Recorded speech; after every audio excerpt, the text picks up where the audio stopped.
Hello and welcome to Devil's Advocate. With China emerging as the second most powerful country in the world, is Tibet today a lost cause? That's the key issue I shall take up with the Prime Minister of the Tibetan government in exile, Lobsang Sangay. Dr. Sangay, this week the Tibetan government has called upon the world to observe a day of peaceful protest and fast in solidarity with Tibetans in Tibet, as well as to put pressure on the Chinese to resolve the Tibet situation. But is the world listening? I do think world is listening, more so now, because you're interviewing me. Well, that's flattery, but let me put it like this. There's no doubt that I personally understand and sympathize with your cause. But the truth is that more than 60 years have passed since Chinese soldiers walked into Tibet.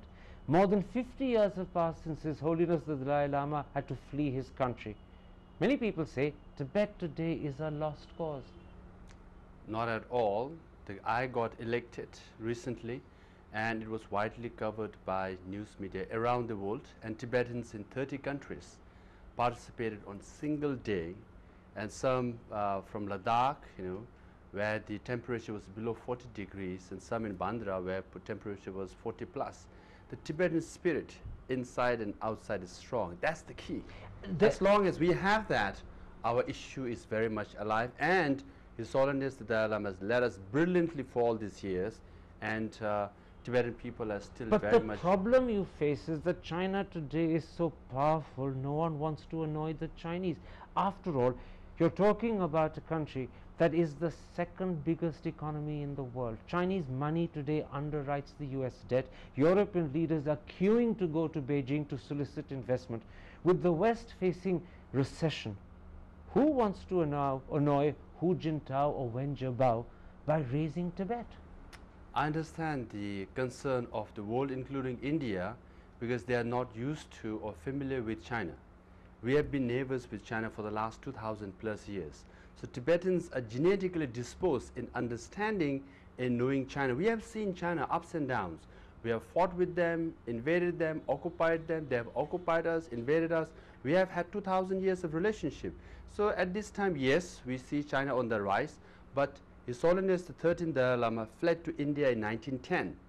We Tibetans worked hard and made his return possible in 1913. We will make it happen this time too. Except that the problem you face is today China is more powerful than it has been for perhaps 200-300 years, maybe more than it's ever been. For example, earlier this month, the Dalai Lama wanted to visit South Africa. They denied him a visa, even though he was only going to attend Desmond Tutu's 80th birthday. And they did it because they didn't want to offend China. That's the sort of obstacle you run up against. That's why it's called struggle, Tibetan struggle. There will be ups and downs. Sometimes visa will be issued, sometimes it will be denied, but we are persistent. We will find our way. We have kept alive, you're right.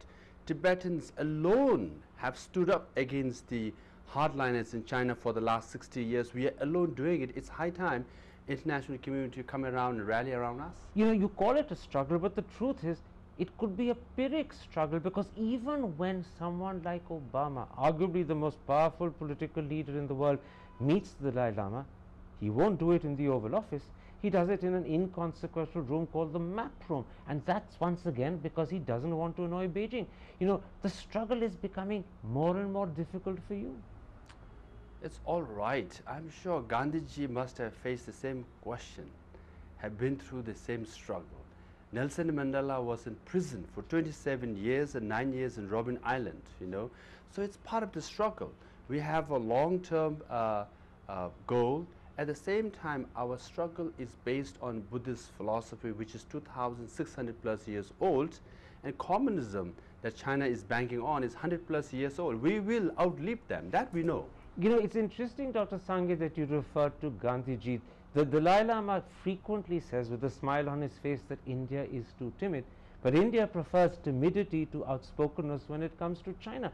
And yet, this is the country where you're living, where perhaps sympathy and sentiment for you is greatest, but the government, when it comes to choosing between China and the Tibetan cause, like any and every other government in the world, chooses China and not Tibet, and that's the problem you face. Well, India has done the heaviest lifting till this date. The largest number of Tibetans are in India, and we owe a lot to the Indian people and India's kindness and gratitude. So India is doing a lot as far as it can from humanitarian point of view. We of course we wish Indian government speak up more for Tibetan people, but as a guest, humble guest, we can't complain. But the truth is that despite the fact that maybe public support in India would be in favor of the government in India taking a stronger stand in favor of Tibet, pursuing the Tibet cause more energetically, and many in India even argue that it would make sense in India's strategic interest to do it, the government doesn't. That's the problem. You have sentiment from the papers the world over, from people the world over, but governments, because of politics and because of China's power, don't support you. That's why I come back. Isn't it a lost cause? It is not. Of course, you raise valid issues, and that is for Indian people and Indian leaders to debate, discuss, and formulate a policy on Tibet, a long-term based policy on Tibet. That's for Indian people to decide. And you're absolutely right. And as per the Indian media, China has, in a sense, surrounded India. If you look at the land border and the military build-up inside Tibet, and the seaport in Sri Lanka, Pakistan, and also in Bangladesh. So all these are reality. But can you see a Cameron or Sarkozy, when they depend on Chinese investments, telling Hu Jintao, please reform and change in Tibet? Can you see Obama, whose entire debt depends upon China bankrolling it, saying to Hu Jintao, Wen Jiabao, please reform Tibet? Those are leaders who you need, but those leaders are in debt to China. China's hold is greater than the emotional sympathy they feel for you. That's why I say, isn't it a lost cause? I might defer you on the number. I think America's debt is around $14 trillion, of which China owe about 1.3 or 4 trillion. And the single largest component is the Chinese. That's 10%. But China is more dependent on the rest of the world as well. For example, as you mentioned, India's investment in China, people always make this argument, we have to protect our economic interests with China. But actually, China is profiting from doing business with India. China is profiting from doing business with America, So you give profit to China, you compromise on your morals, and if you're scared or anxious of China, then who's losing? So what we're saying is stand up on your principle, democratic principle on which I got elected, which Indian people, rest of the world should be standing up for. I hear what you're saying, and you're telling the world, you're telling Sarkozy, Cameron, Obama, you're telling Dr. Manmohan Singh, stand up on your principles, but they're not standing up on their principles. They're going by economic interest, they're going by fear of antagonizing China, and the problem is in the process, the Tibet cause loses out. It's for Indian people and rest of the world to debate and discuss this issue. So your message to the people is, give your government the strength, give them the ability to stand up for principle, tell them not to be weak-kneed in front of China. That's you are saying. What I will say is, we Tibetans are pursuing fundamental principles which people around the world should enjoy. Freedom, dignity, and identity. All right. That we should enjoy, and the rest of the world should support us. Let me come to a second problem you face. Since you became Prime Minister in August, you've repeatedly said you're ready to talk to the Chinese, but the Chinese don't respond. You want to talk, they refuse to talk, and there's nothing you can do about it. That shows our sincerity. We are sincere in solving the issue of Tibet peacefully through dialogue. But it's not happening. It's for the Chinese government to reciprocate in kind. But they're not. But they are not. That means they say, we are a country of rule of law. We want a harmonious society. We want the peaceful rising in the world. If these are the principles that they propagate, then they should live up to. And what we are saying is, fulfill the principles and the claims that you make. There's no doubt that in terms of principle, you've got the argument with you, but in terms of political reality, realpolitik, it's against you. Let me give you another example. Today, whilst he's with us, no one would doubt that the power of the Dalai Lama's personality keeps the Tibetan cause alive. But he's 76.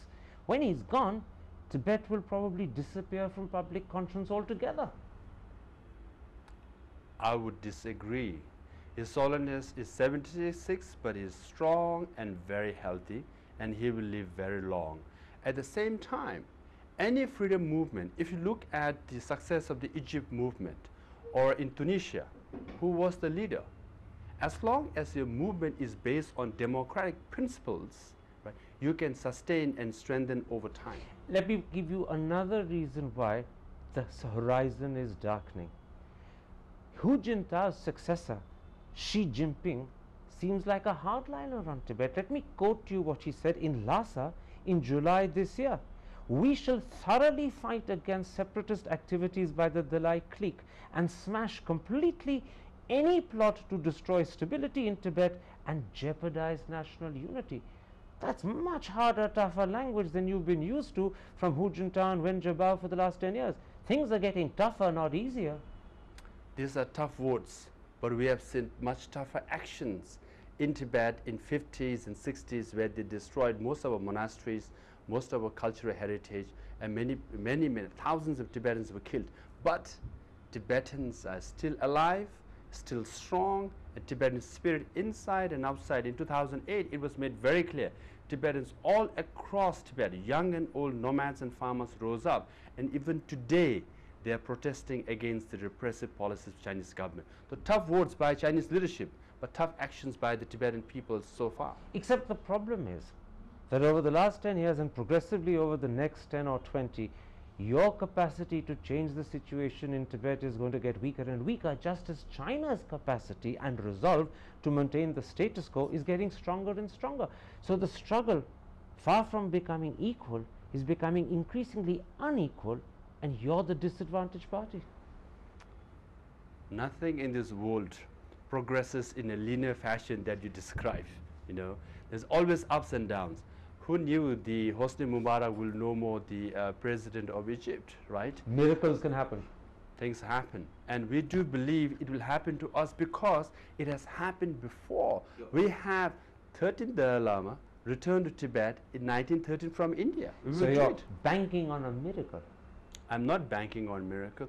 We are banking on our spirit, our belief, our identity, our cause, which is fundamentally strong, and it will remain strong for a long period of time, and we will survive the Chinese repressive policies. On that note of optimism, let's take a break. When I come back, I want to talk to you about the Dalai Lama's statement of the 24th of September, which sketches out, in a sense, the succession on the Dalai Lama issue. All of that in a moment's time. See you after the break.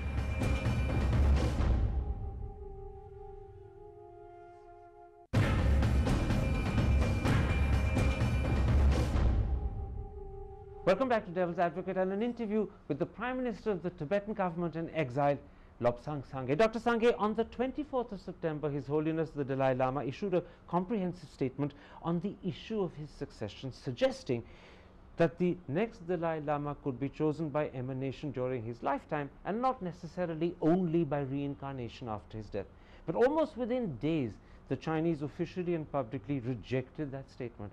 How do you respond to that rejection? Chinese government has no basis to reject what His Holiness said, because Chinese government labeled him a devil. They don't believe in reincarnation. They treat religion as poison, and they have no say whatsoever on reincarnation of His Holiness Dalai Lama, for that matter, for any reincarnation. They are a communist government. They should stick to their ideology. On this program, of course, being a devil is not necessarily an insult, but that apart, the Chinese spokesman Hong Lei has said, and he's the Chinese Foreign Ministry spokesman, has said two very important things. First, he says that Dalai Lama in his own lifetime cannot identify his successor, which means that the Chinese reject the concept of succession by emanation. Isn't that a problem? It's not a problem. Obviously, what do you expect from the spokesman of the Chinese Foreign Ministry to say?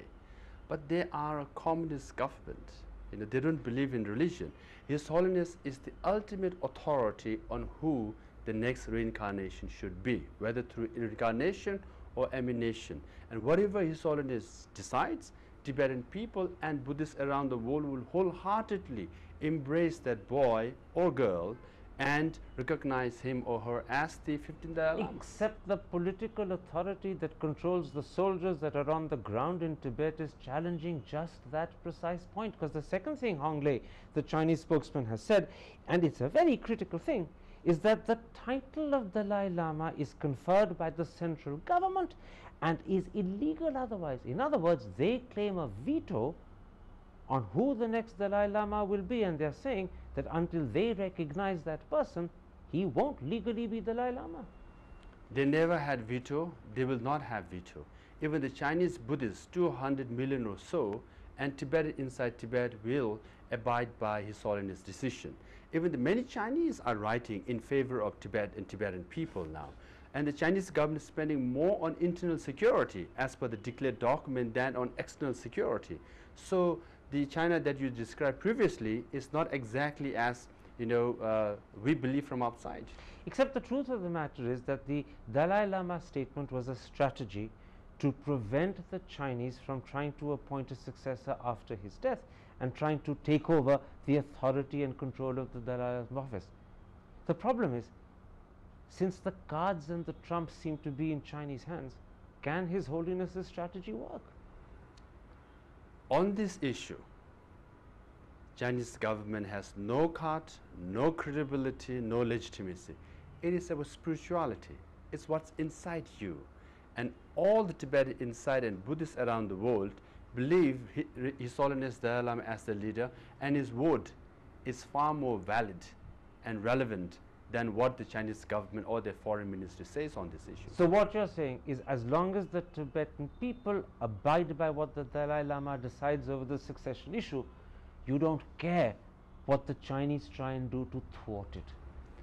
Both for the struggle and for His Holiness Dalai Lama reincarnation is the Tibetan spirit, is the Tibetan belief. That is the foundation. As long as we keep it strong, we will sustain it for a long period of time. And when the 15th Dalai Lama comes to picture, when His Holiness the Dalai Lama decides, we will embrace and move forward. So in a nutshell, Tibetan spirit is more resilient and more important and stronger than Chinese soldiers. It has always been like that in history. Indian spirit against British Raj, the South African spirit against the Afrikaner rule, Egyptian spirit against Hosni Mubarak dictatorship, and Tibetan spirit against hardliners in the Chinese government. Dr. Sangay, a pleasure speaking to you. Thank you so much.